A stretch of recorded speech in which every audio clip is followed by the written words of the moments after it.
Welcome to the Next Level Facebook Ads Podcast with Phil Graham. We help you master Facebook ads and give you an unfair advantage over your competition. Are you ready? Let's go. What's up, podcast family? Welcome to the Next Level Facebook Ads Podcast, episode 435. Phil Graham here. Today, I want to share what I think the top 3 mistakes Facebook advertisers are making right now, along with some quick fixes. And this is really for both Facebook and Instagram ads. And this will cover you whether you're running your first campaigns and you're brand new, or you've been doing this for years and you're super experienced. I see advertisers of all experience levels making these same mistakes here in 2025. And these mistakes are very avoidable. So I can't wait to share not only what they are, but how to fix them. Before we dive into that, if you guys are looking for some one-on-one help with your ads, whether that is through one-on-one coaching and consulting, or you want somebody to run your ads for you, for either one of those things, just go to my website, philgrahamdigital.com, or you can DM me on Instagram at philgrahamdigital, and I would love to connect with you. We can set up a short Zoom call and go from there. So let's jump right in. There's so many mistakes. It was actually really hard to narrow it down to just 3 because I could probably do an episode that talks about the top 37 mistakes advertisers make. But I had to pick 3 because this cannot be a long episode. I like to keep these short, sweet, and full of value. But these 3 are definitely major, big mistakes. Let's start with mistake number 1. And that is letting their recommendations just run the show. So a lot of advertisers just follow every suggested setting that Meta recommends, Advantage plus everything, just do your thing and hope for the best. Now, my friends, I highly recommend against that. It doesn't mean that you can't have a campaign that does that. But if that's all you're doing, I think you're making a huge mistake as of right now, because I've seen a lot of issues with that.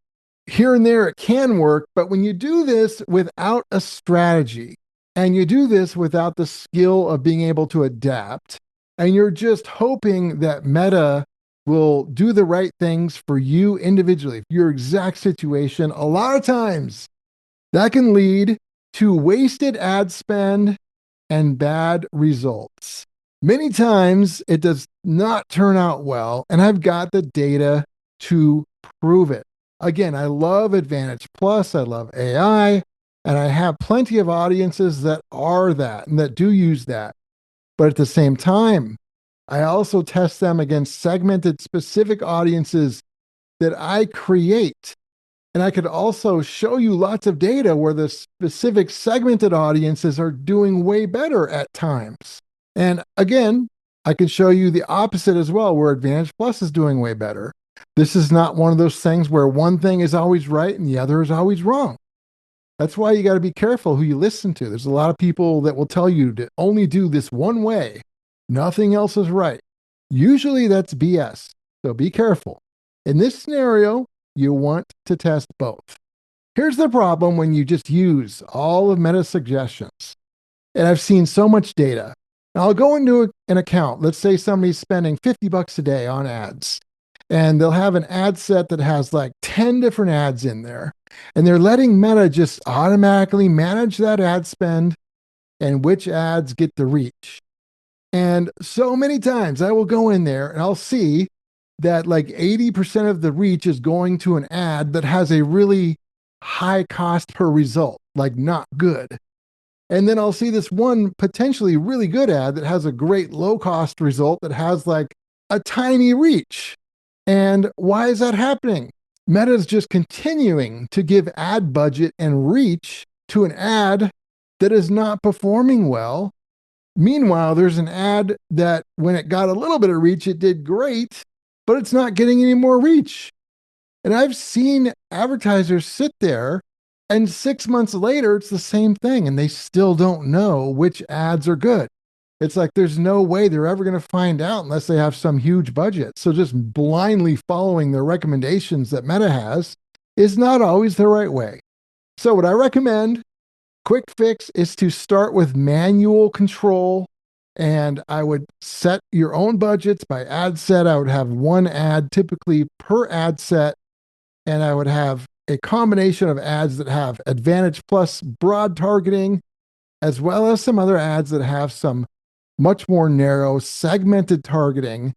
And on those segmented ones, you want to match your ad copy to the types of people that you're targeting.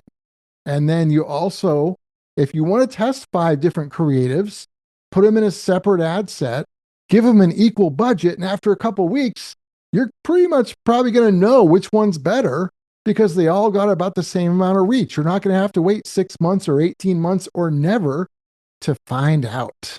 Mistake number 2, this is another common one, and that is writing ad copy that talks about you and not your ideal customer or client. There are so many advertisers that are writing their copy and it's all about them. It's like, hey, we're proud about this, or we've been serving this area for X number of years, or whatever the case may be. Look at me, I'm the best.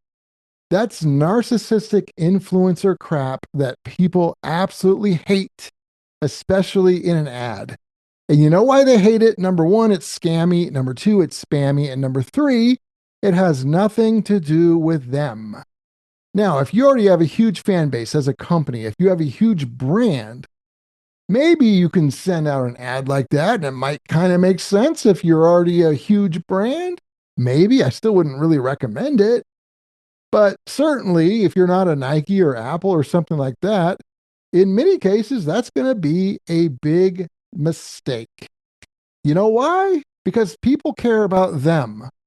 They care about their problems, their challenges, or what inspires them or what they're excited about. Not about you or your company. Not yet, anyway. They don't even know who you are many times because a lot of times your ads are going to a cold audience. So it should be about them, not you. So the quick fix on this is to flip your ad copy.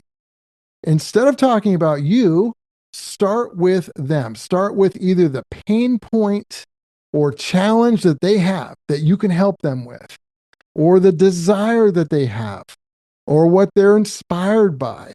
And start there. That's where you can build a bond and connect with them. And once you've started there and you've gotten their attention, then you can talk a little bit about you, especially if you want to inject some credibility stuff, because it is super important. They need to know you're credible. But if you start that way, you're probably going to fail. They're probably never going to watch or read your ad.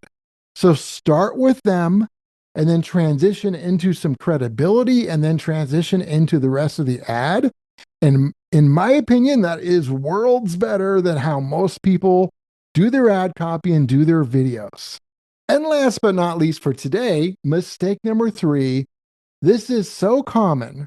Running 1 or 2 ads and just hoping it's a winner. You make one ad, you hit publish, and you wait. You don't do any variations. You don't do any testing. And it's a mistake because even the best ad pros in the world don't always guess right or make the best hooks or make the best ads on the first try because there's always so many variables. Sometimes it's your 5th ad or your 12th ad that works amazing. You've got to test. And I would also add this to the mix. Maybe you are doing testing, but you're testing wrong. If you're testing and there's more than one variable, then you are testing wrong. And that can be an issue as well. So here's a quick fix for that. Instead of doing all that, start with, instead of 1 ad, if you have the budget for it, start with 2 or 3 or 4 ads with different hooks, different creatives, but send them to the same audiences. So the only difference is the ad, not the audience. And then test, let it run long enough, at least a couple weeks, unless you have a really large budget. And then you'll be able to learn faster and spend hopefully smarter and hopefully find your winners quicker versus never having an idea and sometimes turning off a winner and you didn't even know it. I know that Facebook and Instagram ads can sometimes either feel overwhelming or frustrating or even maddening. But if you can fix these 3 things, sometimes that can make a huge difference, even just fixing one of them, much less all 3.